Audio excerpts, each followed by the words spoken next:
welcome to John's Tarot. Welcome to you from wherever you may be, from whatever part of the world you are catching this podcast. I hope you're having a great day. Hope you're having a great week. I just returned from a trip. I was on a trip, went to Cancun. Unfortunately, Chichen Itza was closed, and I will have to take another run at it again at a later time. I was kind of disappointed, but life goes on. So today we're going to talk a little bit about the tarot and how does the tarot work, and what does the tarot, one of the things that the tarot does. I have found that when I started studying the tarot, I ran into this thing called the Fool's Journey.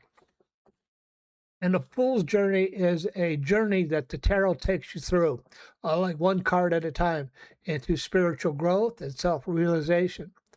And then I had an experience with individuation, and I realized individuation is a Jungian thing. And I realized the Fool's Journey and individuation are the same exact thing. And I'm going to talk a little bit about that today, how the Fool's Journey mirrors Carl Jung's Fool's individuation journey. So let me move over. I have a little prepared presentation, and I'm going to move over to that, and I'm going to work with that and see how we can see what we can do. Is there a correlation between the Fool's Journey in tarot and the Jungian process of individuation? I would say yes, very much so. In fact, I think the connection between Jungian psychology and the Fool's Journey in a Rider-Waite tarot may be one of the clearest symbolic parallels between psychology and symbolic systems. Now, before we begin, I want to clarify something. I'm not presenting tarot as fortune-telling in the popular sense. I view symbolic systems differently, more as symbolic mirrors, systems that allow unconscious material to become visible enough for us to consciously engage with it. So let's begin at the beginning. The Fool. In tarot, the Fool is often shown stepping toward the edge of a cliff. There is innocence there, openness, possibility, but also unawareness. The Fool does not yet fully understand the terrain ahead. Psychologically, this is very similar to the beginning of individuation. In Jungian terms, the ego begins largely unconscious of the deeper psyche. We think we know who we are, but much of identity at the beginning of life is inherited in family conditioning, social roles, culture, survival adaptations, and persona structures. The Fool steps into life carrying all of that unconsciously, and yet the journey begins anyway. Now, what fascinates me is that if we look at the Major Arcana symbolically, it almost functions like a map of psychological development. The Magician represents the discovery of conscious will and agency. The High Priestess represents the encounter with mystery and the unconscious. You see, there's the High Priestess, and she does not allow the Fool to pass into the world of mystery that's behind her in the field of pomegranates. The Empress and the Emperor represent the formation of relational and structural identity. The Hierophant represents inherited systems and collective belief structures. The Lovers introduce choice and differentiation of values. The Chariot is a strengthening of directed ego consciousness. Then we move deeper inward. Strength and the Hermit begin refining the individual through self-confrontation and introspection. There's the Hermit. Eventually, the individual encounters larger forces. The Wheel of Fortune suggests recognition that life moves through patterns larger than personal control. Death represents transformation and dissolution of outdated identity structures. Death happens throughout our lives. Our old identities, old concepts fall away. The devil confronts attachment, addiction, compulsion, shadow material. We all have to deal with shadow material. If we don't, we'll be haunted by it. The Tower, perhaps one of the most misunderstood cards, represents the collapse of false certainty and rigid structures that can no longer sustain growth.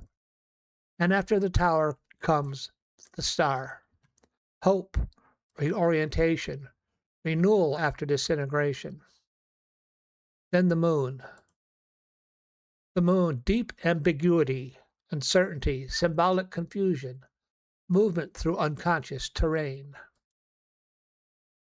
Eventually, we reach the Sun, greater consciousness, clarity, vitality, integration.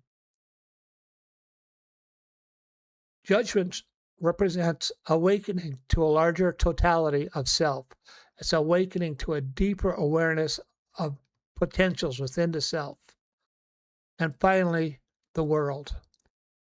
Not perfection, but relative wholeness, completion of a cycle, integration. Now, what's interesting is that Jung himself did not design the tarot system, but Jung recognized that symbolic systems across cultures repeatedly express archetypal patterns because they emerge from what he called the collective unconscious. In other words, human beings repeatedly rediscover similar symbolic maps because human transformation itself follows recognizable patterns. And this is where I think the Fool's Journey becomes so meaningful psychologically, because individuation is not simply self-improvement. It is not becoming perfect. It is not achieving certainty. It's cyclical confrontation with progressively deeper layers of the psyche, a wheel within a wheel within a wheel. Many ancient symbolic traditions understood this tradition. Mandalas, spirals, medicine wheels, circular temple structures, Celtic knots, rock art. These are not merely decorations. They often are symbolic attempts to express the recursive nature of life itself. Cycles within cycles, transformation within transformation, the individual life nested inside a larger movements of culture, family, history, and psyche. Modern systems theory might call this recursive or self-similar organization. Symbolic traditions often express it visually. And psychologically, we experience it directly. We cross thresholds repeatedly throughout life. Illness, loss, recovery, aging, addiction, transformation, relationship changes, identity collapse, renewal. Each time we think this is the end, but often it is another threshold. And this is why I use the framework threshold map integration, because it aligns naturally with the Fool's Journey. The threshold, the Fool stepping into uncertainty. The map, encounters with symbolic structures, archetypes, patterns, guidance systems. The integration, returning with transformed consciousness and attempting to live what has been learned. And importantly, the Fool never completely disappears. Many traditions place the Fool both at the beginning and outside the sequence entirely. Why? Because every major transformation eventually requires another surrender of certainty, another threshold crossing, another willingness to step into the unknown. I think this is important in modern culture because many people are experiencing profound transitions without symbolic language to orient themselves.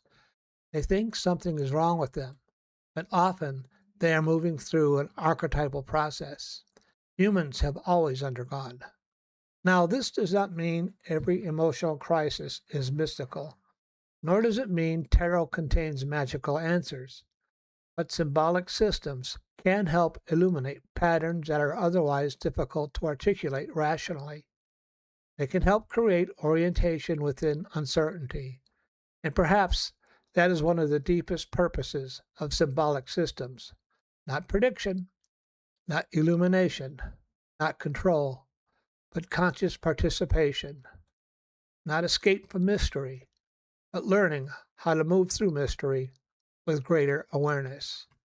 And perhaps that is what the Fool ultimately teaches us. Not certainty, but the courage to continue the journey consciously. So that is my little program on the tarot and individuation and the journey and the Fool's journey. And the tarot can really enlighten your journey by giving you symbolic imagery. Now, I'm going to ask the tarot a question. All this came about because I wanted to know, how was this working in my life? I encountered it when I encountered individuation, and I noticed the connection between individuation and the Fool's journey. And I said, man, there's something here. I got to take a look at this. So we're going to ask the tarot a question. I wrote the questions down here. What can someone expect what can someone expect if they start on the Fool's journey? My ability to read tarot is a gift, an expression of divine love, and I'm here to share it with you in that same spirit. It's just going to do simple 3 cards. These are short. If you want more detail, I have a more detailed explanation back on John's Soul Awakens Series, and it's on my webpage. If you go back into go on my webpage, you can find the whole series there. So, what can someone expect if they embark on the Fool's journey? What can someone expect if they embark on this Fool's journey? We did that last week, and we got quite a good answer. But what can someone expect if they embark on the Fool's journey? And all this had to come about because I want to understand how tarot worked. I got such weird experiences. So what can someone expect if they embark on the Fool's journey? All right, we'll cut the deck. First card, Truth, the Ace of Swords. They can expect truth and piercing through falsehood. You see the sword and the crown and the wreath, and that usually indicates truth. It's the beginning of a journey of truth. We all live, I think, with certain levels of illusion regarding our personality and our deeper psyche. If you're going to embark on this journey, you're going to pierce through your illusions, and truth will be revealed about who you truly are. Sometimes you are a little different, many times very different than who you think you are. Second card would be the 8 of Swords. In the 8 of Swords, we see a woman surrounded by swords and blindfolded. And many people in our society do not embark upon this journey. And they're blindfolded to the truth. You see the swords all around her.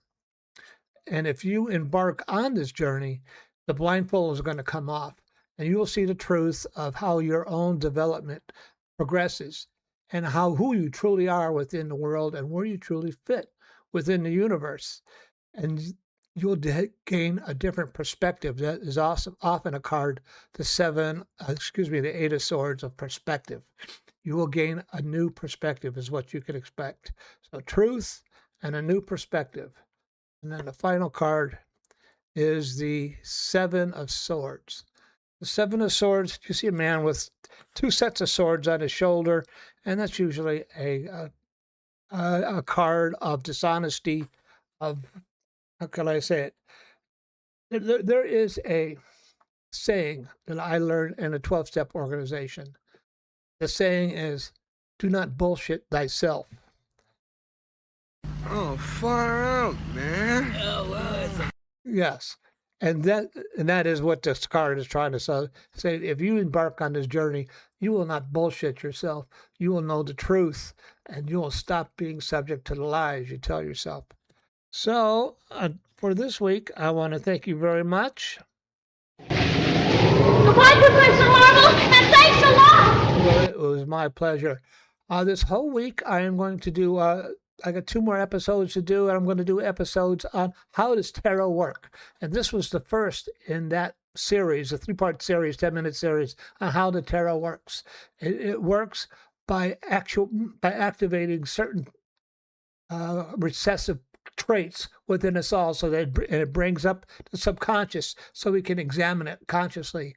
So until I see you next time, be careful, be cool, be kind. Remember, have courage, find faith, and I'll talk to you all again soon. Okay, bye-bye.